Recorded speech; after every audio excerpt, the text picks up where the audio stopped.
વડોદરા જિલ્લાના ડભોઈ તાલુકાના કુડેલા પાસે આવેલા એક ગામના 22 વર્ષીય યુવક નવાપુરા વિસ્તારમાં આવેલી ટ્રાવેલ્સની ઓફિસમાં નોકરી કરે છે. નોકરી પર અવરજવર કરવા માટે ટ્રાવેલ્સ સંચાલક દ્વારા તેને બાઇક આપી છે.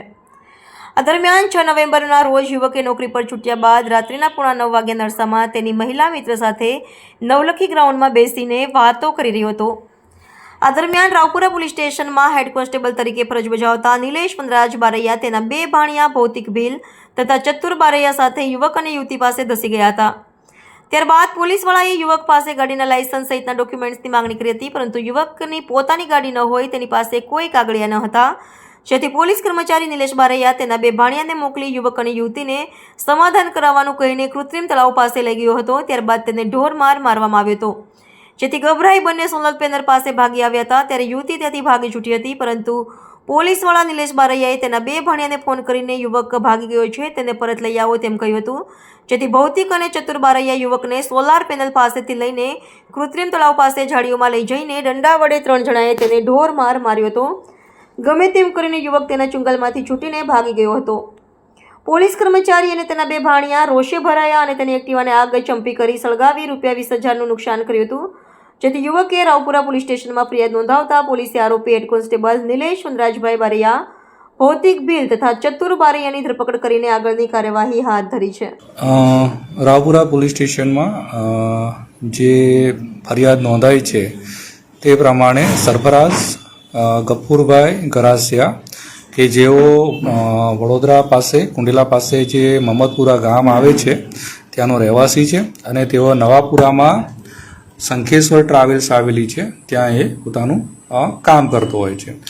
તે ડેલી લગભગ 9 વાગ્યે છે એનું કામ પતતું હોય એટલે ત્યાંથી રવાના થતા હશે, પણ ગઈકાલે એના જે શેઠ હિરેન્દ્ર જૈન છે એ હતા નહીં, એટલે ઓફિસ જલ્દી બંધ કરીને એના શેઠે જે એક્ટિવા એને અવરજવર કરવા માટે આપેલું હતું તે એક્ટિવા લઈને નવલખીનું જે ગ્રાઉન્ડ છે, ઓપન ગ્રાઉન્ડ છે, હેલિપેડનું ગ્રાઉન્ડ, ત્યાં જઈને એના મહિલા મિત્ર જોડે એ વાતો કરવા માટે બેઠેલ હતો.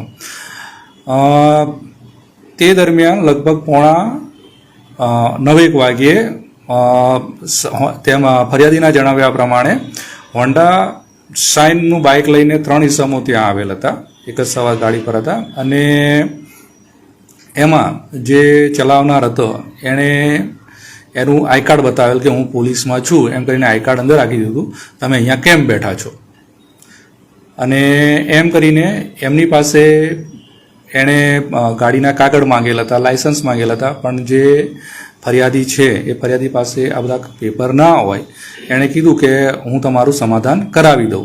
એમ કરીને આ જે પોલીસવાળાની જે ઓળખાણ આપેલી એ ભાઈએ આ બંનેને જે એક્ટિવા હતું એ એક્ટિવા પોતે ચલાવી લે છે, પાછળ છોકરાને બેસાડે છે અને પાછળ છોકરીને બેસાડી અને જે આપણું નવલખી ગ્રાઉન્ડ છે ત્યાં એક ક્રિકેટ સ્ટેડિયમ આવેલું છે તે તરફ લઈ જાય છે, અને એની સાથે બીજા 2 ઈસમો હતા, એમને કીધું કે તમે જતા રહો, હું તમને બોલાવું પછી આવજો.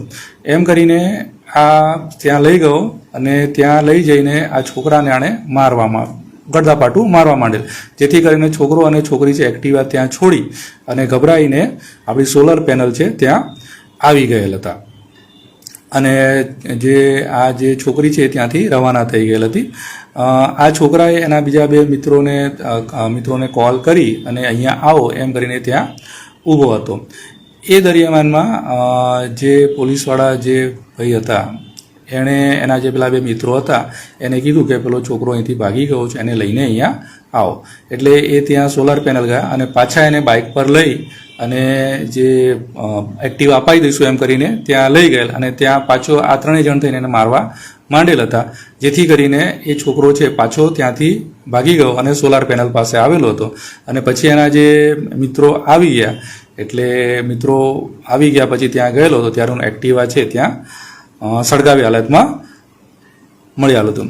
રાવપુરા પોલીસમાં BNS 324/4 115/2 296 અને 54 મુજબ જે કલમો છે એ નોંધીને આગળની કાર્યવાહી હાથ ધરેલ છે.